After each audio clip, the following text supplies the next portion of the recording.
கடலூர் மாவட்டம் பல்லடம் அருகே சுல்தான்பேட்டை பகுதியில் இன்று பரபரப்பை ஏற்படுத்திய விபத்து நிகழ்ந்தது. ஊட்டியிலிருந்து பொள்ளாச்சி நோக்கி அட்டைகளை ஏற்றி சென்ற லாரி ஒன்று முன்னால் சென்ற டாடா எஸ் வாகனம் வேகத்தடையில் ஏற முயன்றதால் மோதாமல் தவிர்க்க முயன்ற லாரி டிரைவர் கட்டுப்பாட்டை இழந்தார்.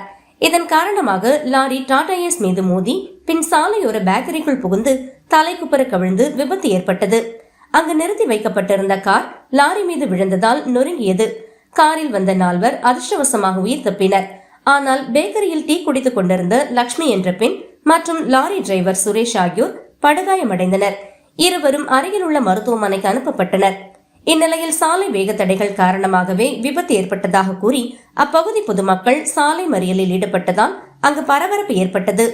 தகவல் அறிந்த சுல்தான்பேட்டை போலீசார் சம்பவ இடத்துக்கு விரைந்து வந்து லாரியை அப்புறப்படுத்தும் பணியில் ஈடுபட்டு விசாரணை நடத்தி வருகின்றனர்.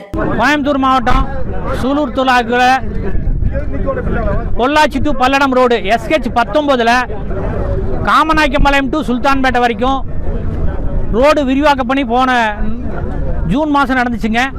அதுக்கு பின்னாடி இந்த ரம்பிள் ஸ்டிப் போட்டாங்க. Sultanpet to Kamanayakkanpalayam 2.5 kilometre. அந்த 2.5 கிலோமீட்டருக்கு வந்து 21 ரம்பிள் ஸ்டிப் போட்டிருக்கிறாங்க.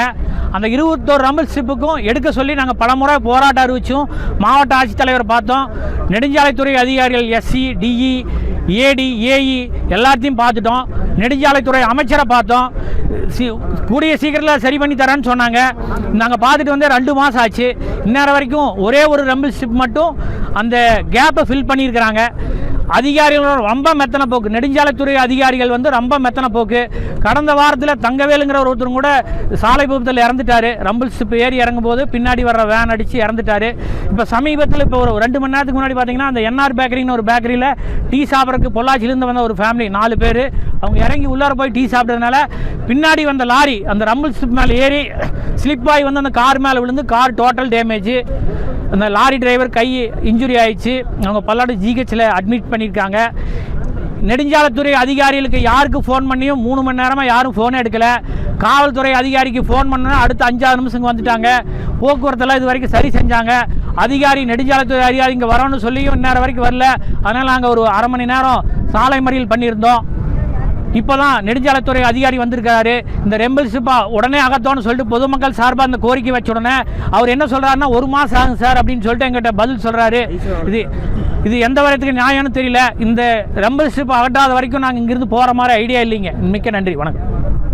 இந்த SH19 அமைத்ததுக்கு பிறகு மக்களுடைய போக்குவரத்துக்கு தேவை என்பதற்காக அமைத்தது இன்று மக்களுடைய உயிரை காவு வாங்கக்கூடிய சூழ்நிலையில் அமைந்திருக்கிறது. ஏறக்குறைய இந்த 3 மாதத்தில் 20க்கும் மேற்பட்ட விபத்துக்கள், கை போனது, கால் போனது, உயிர் போனது. இன்றைக்கி பார்த்தீங்கன்னா ஒரு பேக்கரிக்குள்ளே பூந்து சொல்ல முடியாத துயரங்கள் நடந்துகிட்டு இருக்குது. இதை பற்றி அரசுக்கு எடுத்து சொல்லும்போது யாருமே இதை பற்றி கண்டுக்க மாட்டேங்கிறாங்க. உடுமலைப்பேட்டைக்கு முதல்வர் வர்றாருன்னு சொன்னங்காட்டி அங்கே போட்டிருந்த அத்தனை வேகத்தடையும் எடுத்துட்டாங்க. இருக்கக்கூடிய வேகத்தடை பூரா எடுத்துட்டாங்க ஒரே நாளில். ஆனால் இன்றைக்கி இத்தனை உயிர்கள் போகுது, இத்தனை போராட்டம் பண்ணுறோம், இத்தனை ஆர்ப்பாட்டம் பண்ணுறோம். உயிரை வந்து அவங்களுக்கு வந்து ஒரு மரியாதை தெரியுமானது அதிகாரிகளுக்கு. இதே தொடர்ந்து நீடித்தால் இந்த பொள்ளாச்சி பாதையில் நாளை முதல் எந்த வாகனமும் செல்லாதமாறு இந்த பகுதியில் இருக்கக்கூடிய அத்தனை கிராமத்தில் இருக்கக்கூடிய மக்களும் ஒன்று சேர்ந்து மிகப்பெரிய சாலை மறியலை ஏற்படுத்துவோம் என்பதை இது மூலம் தெரிவித்துக் கொள்கிறோம். நன்றி.